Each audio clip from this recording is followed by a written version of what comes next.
आज की वीडियो में उन फ्लावर्स के बारे में बता रही हूँ जो तपती गर्मी में हजारों की संख्या में फ्लावरिंग करते हैं। इनकी खुशबू बहुत तेज़ होती है। कुछ पौधे इसमें से ऐसे हैं जो बेल की तरह ग्रो हो जाते हैं। कुछ पौधे ऐसे हैं जिन्हें 8 से 12 इंच के कंटेनर में ग्रो करना है।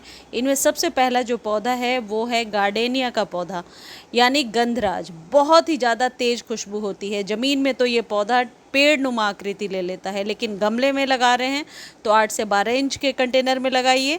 इस पौधे के साथ एक ही दिक्कत आती है कि इसके जो कलियां हैं, बर्ड्स हैं, वो गिरने लगती हैं। उसके लिए आप NPK 19-19-19 वाले खाद को डाल सकते हैं। 1 चम्मच लेकर पानी में डालिए, 1 लीटर पानी में, और स्प्रे कर दीजिए तो कलियों के गिरने की प्रॉब्लम सॉल्व हो जाती है। अभी इस पौधे को आप आराम से नर्सरी से 50 to 100 रुपीज़ में ख़रीद सकते हैं। दूसरा जो पौधा है ये है क्लैमेटिस। ये जो वाइट कलर के फ्लावर वाला पौधा दिख रहा है, इसकी खुशबू इतनी तेज़ होती है कि इस पौधे को जहाँ भी आप लगाते हैं इसकी खुशबू ओवर पार कर लेती है और किसी पौधे की फूलों की खुशबू नहीं आती, सिर्फ इसकी ही खुशबू आती है। बिना किसी केयर के चलने वाला पौधा है। गमले में बहुत आसानी से लगता है। इसे बेल की तरह भी ग्रो किया जा सकता है। आप जैसा देख रहे हैं, मैंने 8 इंच के कंटेनर में लगाया है। हजारों की संख्या में इसकी फ्लावरिंग हो रही है। आप जाकर अभी ले सकते हैं। हिंदी में रंजाई का पौधा कहते हैं, इंग्लिश में क्लैमेटिस कहते हैं। अगला जो पौधा है ये है रात रानी। इसकी खुशबू बहुत तेज़ होती है। रात रानी को पेड़ की तरह उगा सकते हैं। आप गमले में बहुत आसानी से उगा सकते हैं और रात में ही इसके फूल खिलते हैं, जैसा आपको दिख रहा है। रात रानी की खुशबू जो आप यूँ कह सकते हैं सभी परफ्यूम से ज़्यादा होती होगी, बहुत दूर तक जाती है जहाँ भी ये लगा होता है। इन सभी पौधों की केयर करने के लिए वर्मी कंपोस्ट एक ज़रूरी खाद है। वर्मी कंपोस्ट हर एक 15 से 20 दिनों पर 1 चम्मच इन पौधों को ज़रूर दिया करें। 8 से 12 इंच के कंटेनर में बहुत आसानी से लगा सकते हैं और अभी नर्सरी से ख़रीद सकते हैं। अगला जो पौधा है ये है पारिजात, यानी हर श्रृंगार का पौधा। हर श्रृंगार का पौधा एक आप यूँ कह सकते हैं वास्तु के अनुसार ज़रूरी पौधा है, आपके घर में ज़रूर होना चाहिए। बल्कि कहीं कहीं मैंने ये भी पढ़ा है कि स्वर्ग से आया हुआ ये पौधा है। तो यदि आप बिलीव करते हैं वास्तु वगैरह में तो मेरे दूसरे चैनल पर जाकर देख सकते हैं। एवरग्रीन वास्तु टिप्स पर इसके बारे में डिटेल में बताया हुआ है। और इस पौधे को अपने घर में गमले में लगा सकते हैं। आप बेल की तरह भी बढ़ा सकते हैं और 8 से 12 इंच के कंटेनर में ये बहुत ही अच्छे से ग्रो होता है। इसमें खुशबू बहुत अच्छी होती है। अगला जो पौधा है इसमें खुशबू तो नहीं है, लेकिन गर्मियों का राजा है ये पौधा और परमानेंट पौधा है। ये जितने भी पौधे मैं आपको बता रही हूँ ये सारे परमानेंट पौधे हैं और अभी तक यदि आपने नहीं लगाए हैं तो इन पौधों को ज़रूर लगाइए। इसकी ये जो पौधा आपको दिख रहा है पोर्टुला का मॉस रोज़, या इसी की एक बड़ी वाली वैरायटी आती है जिसे पर्सलेन कहते हैं, उसकी पत्तियाँ थोड़ी अलग रहती हैं। इन सबको कटिंग से बहुत आसानी से ग्रो किया जा सकता है। 20 रुपीज़ में you can buy from the nursery.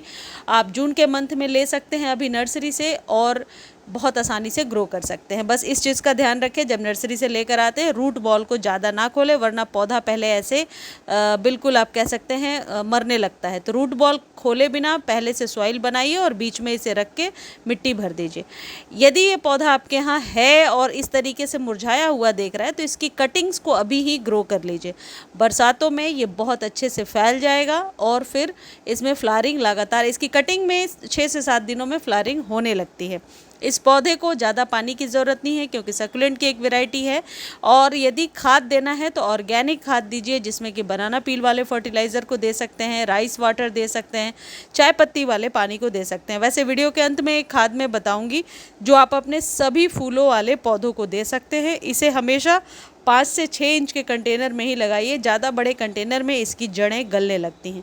अगला जो पौधा है ये आपके घर में ज़रूर होना चाहिए। मेरे पास 3 से 4 सालों से ये पौधा है, मरता नहीं है। टेस्टेड ये चीज़ें बता रही हूँ, ये सुनी सुनाई बातें नहीं हैं।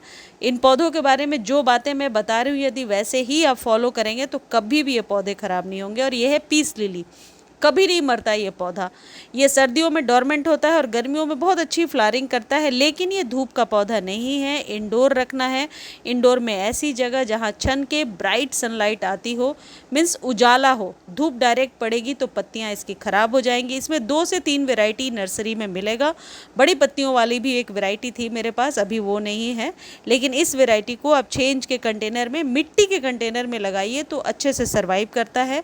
इसके लिए सिर्फ वर्मी कंपोस्ट और नीम खली 15-15 दिनों पर एक एक छोटा छोटा चम्मच दे दीजिए, आराम से पौधा चलता रहता है। एक ही थंब रूल है इसके लिए कि इसकी मिट्टी जो है वो मॉइस्ट होनी चाहिए।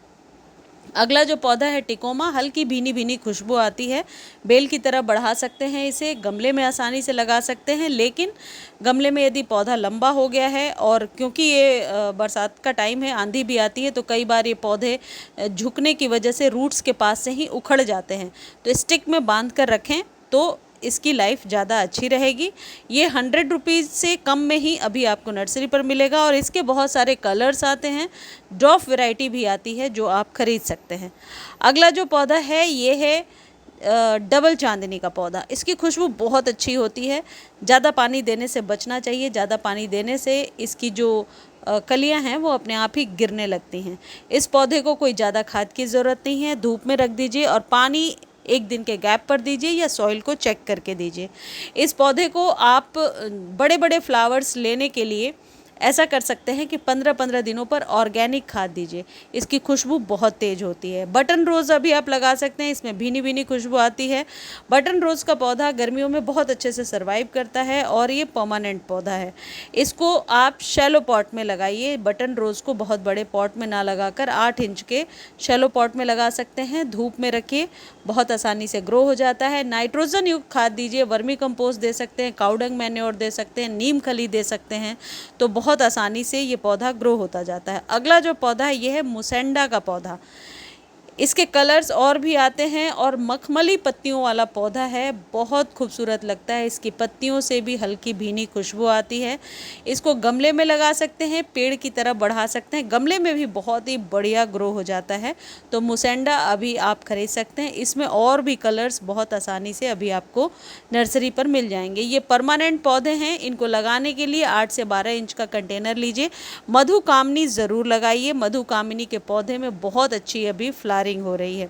एक जोरा लगा सकते हैं, हल्की भीनी खुशबू वाला, ये ड्रॉप वैरायटी है।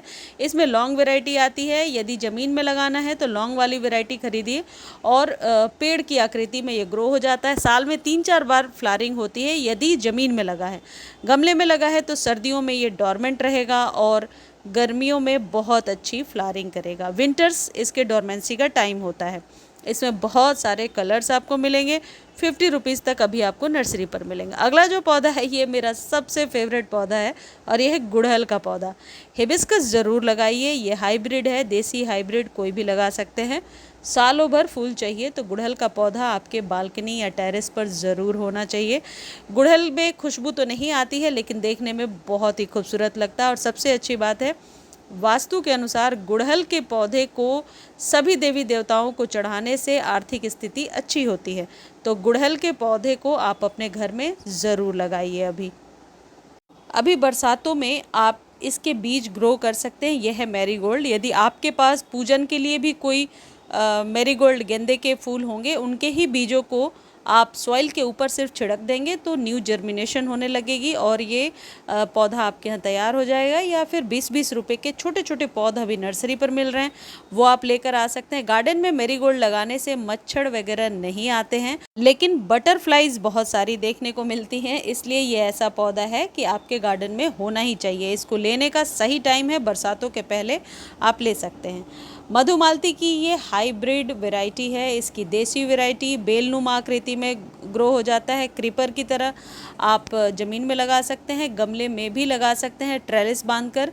हाइब्रिड वैरायटी को ग्रो करने का एक ही तरीका है कि आप इसकी मिट्टी में मॉइस्चर बना कर रखें, पानी डेली दें और 15-15 दिनों पर फर्टिलाइज़ करें। इससे भीनी भीनी खुशबू आती रहती है और मधुमालती के पौधे को अपने घर में आप ज़रूर लगाइए। ये है मोगरा। मोगरे की 2-3 वैरायटीज़ हैं, स्टार मोगरा है, गुच्छों में मोगरा है। जैसे देख रहे हैं आप 2 वैरायटीज़ मेरे पास हैं। ये सारे खुशबू वाले पौधे हैं। तो इनकी फ्रेगरेंस इतनी तेज़ होती है कि यदि आप गार्डन में इनके पास बैठे हैं तो मानसिक शांति और पॉजिटिव एनर्जी के लिए इन पौधों को अपने घर में ज़रूर रखना चाहिए। और ये अभी 50 रुपीज़ के आपको नर्सरी पर मिलेंगे। 6 इंच के कंटेनर में आसानी से ग्रो होते जाते हैं। और मैं कई बार आप लोगों के साथ इनके लिए ऑर्गेनिक खाद शेयर करती रहती हूँ। वही ऑर्गेनिक खाद इस्तेमाल करना है और इस पौधे में कोई प्रॉब्लम नहीं आएगी। परमानेंट पौधा है, आसानी से ग्रो होता जाएगा। अब इन सभी पौधों के लिए खाद जो मैं आपको बता रही हूँ, इसका इस्तेमाल हर एक 15 दिनों पे कर सकते हैं, खासकर जब फ्लावरिंग का टाइम है। आपको 1 चम्मच नीम खली लेना है। वो नीम खली आपके पौधे के लिए बहुत ही बढ़िया काम करेगा। नीम खली जड़ों के एक्सपेंशन में मदद करता है, पत्तियों को चमकदार बनाने में मदद करता है और फंगस फ्री रखता है। और बरसातों में यदि आप ये लगातार दे रहे हैं तो बरसात में आपके पौधे ख़राब भी नहीं होते हैं। एक गमले पर 1 चम्मच का हिसाब लगाना है और पानी में घोल कर देना है। यदि बारिश हो रहा है आपके यहाँ तो फिर ड्राई फॉर्म में दीजिए, बरसात नहीं हो रही है और मिट्टी ड्राई है तो फिर लिक्विड फॉर्म में इस्तेमाल कीजिए। आपको क्या करना होगा, 1 चम्मच ये नीम खली आपको लेना है और आप चाहें तो इसमें बनाना पील वाले फर्टिलाइज़र को भी मिला सकते हैं, यानी कि बनाना पील 2 या 3 भिगो करके रखेंगे और 4-5 घंटे छोड़ने के बाद उस पानी को अपने फूलों वाले पौधों पर इस्तेमाल करेंगे। इस तरीके से जो लिक्विड खाद है ये पौधों की जड़ों तक जल्दी पहुंच जाता है और रिज़ल्ट आपको जल्दी मिलता है। नीम खली खरीदने का लिंक डिस्क्रिप्शन में दिया हुआ है। यदि लिंक कॉपी नहीं कर पा रहे हैं तो आप टेक्स्ट करेंगे, आपको लिंक प्रोवाइड कर दिया जाएगा। किसी भी खाद को खरीदने का लिंक आप ले सकते हैं डिस्क्रिप्शन में जाकर के।